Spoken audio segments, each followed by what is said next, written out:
Shedeur played with the threes. He looked frustrated, certainly. Last year? Yeah, Watson. Yeah. What year is this? Dillon Gabriel's going to miss a touchdown here. He makes the wrong read. He doesn't stay calm in the pocket. In fact, the pocket is pretty good, but he has his tight end open right there. If Dillon Gabriel just stays calm in the pocket instead of getting happy feet, he's going to find his tight end here for a touchdown. Instead, Gabriel gets two, nervous with the pocket, leaves a good pocket, a great pocket, and scrambles here and throws a poor low percentage pass that could have even gotten picked off. Shadur Sanders was once again snubbed. While Dillon Gabriel and Joe Flacco got real chances to show their skills, Shadur barely had time to find his rhythm before Kevin Stefanski yanked him out and put in Tyler Huntley. In this game, Shadur got only 6 reps while Dillon Gabriel got 19, a huge glaring gap that can't be ignored. What makes it even worse is that Stefanski only let Gabriel get more time after he started performing well.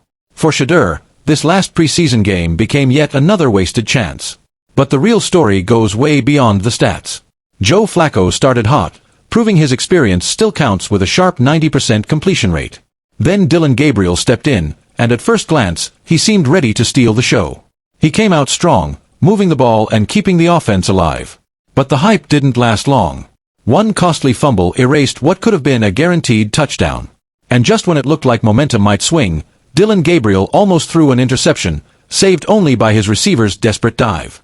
The Rams' defense quickly adapted and shut him down. Yet Kevin Stefanski kept giving him reps.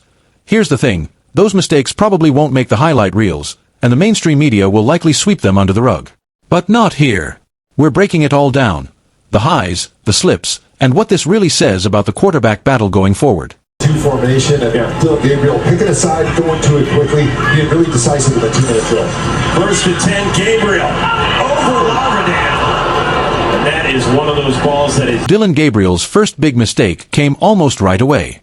Instead of taking the safer throw down the middle, he rolled left, and that's when everything fell apart.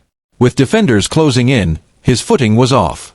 His release was shaky, and the ball hit the turf. What should have been a guaranteed touchdown drive ended in disappointment, killing all the momentum the offense had built. But instead of calling him out, Kevin Stefanski let it slide, looking more interested in keeping Shedeur Sanders on the bench than giving him a real chance to prove himself. And just when it seemed like Dillon Gabriel was finally getting comfortable, everything fell apart again. What made it worse was Kevin Stefanski's choice to keep Shadur Sanders on the bench until Gabriel finally settled in on this play. Gabriel had everything going his way, a clean pocket, no pressure, and a wide receiver breaking free down the right side with tons of space. It should have been an easy throw for a big gain, but instead, the ball sailed wildly out of bounds. No defensive trick, no bad play design, just a flat-out miss. His smaller frame once again looked like a weakness, limiting his field vision and leaving him shaky at a moment that demanded pinpoint accuracy. Dillon Gabriel kept running with the first-team offense and finally managed to throw his first touchdown. Meanwhile, Shadur Sanders stayed on the sidelines, still waiting for a real shot to play. Gabriel finished the night completing 13 of 19 passes, a stat line that looks good on paper. But the bigger question is, how different would things have looked if Shadur had been given the same reps and chance to show what he can do? At this point, it's starting to feel less like a one-off mistake and more like a recurring pattern with Dillon Gabriel. Yes, Dillon Gabriel can put together stretches of sharp football, just like he did in this game, but eventually the same flaws always pop up. His mechanics break down, throws lose accuracy, and momentum swings straight to the other team. We saw it again here. What should have been a routine play turned into a risky chance for the opposition. Yet, even with these mistakes stacking up, Kevin Stefanski still refused to give Shadur Sanders a shot. And this isn't new. Remember the previous game when one of Gabriel's misfires went right into enemy hands, setting up an easy touchdown?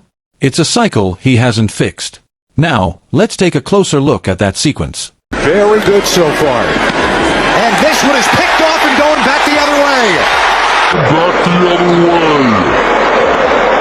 it's a foot race, and that is that. Shadur Sanders, meanwhile, barely had any room to breathe. The pressure was constant, and after taking just one sack, he was immediately yanked and replaced with Tyler Huntley. That happened right as the Rams took the lead and eventually sealed the win. Kevin Stefanski's obvious bias didn't just cut Shadur's opportunity short, it also cost the Browns a chance to sweep all 3 preseason games. In the end, it was Stefanski's favoritism that turned what could have been success into disappointment for Cleveland. What made it even worse was the complete lack of support for Shedeur when he finally got on the field. He wasn't even working with the first or second team offense, just a mix of backups who couldn't protect the pocket or give him any real help. Every breakdown left him exposed. And instead of making adjustments, Stefanski let it happen, almost like he wanted to send a message that Shadur Sanders wasn't the guy to lead this team, rather than giving him a fair shot to compete. In the end, the Browns' preseason quarterback battle feels less like a real competition and more like a script written before the first snap. Joe Flacco got the benefit of the doubt from day one. Dillon Gabriel was given every chance to shake off mistakes and find his rhythm, while Shadur Sanders was left on the sidelines. 6 reps. That's all he got. Compare that to Gabriel's 19, and the gap is impossible to ignore. What makes it even worse is how stacked the deck was against Shedeur. When he finally got on the field, he didn't have first or second team support. Instead, he had to deal with a collapsing pocket, shaky protection, and minimal help from teammates. 1 sack later, he was yanked and replaced by Tyler Huntley. Just as the Rams pulled ahead, the move highlighted the real problem: Stefanski's refusal to give Shadur Sanders a fair shot.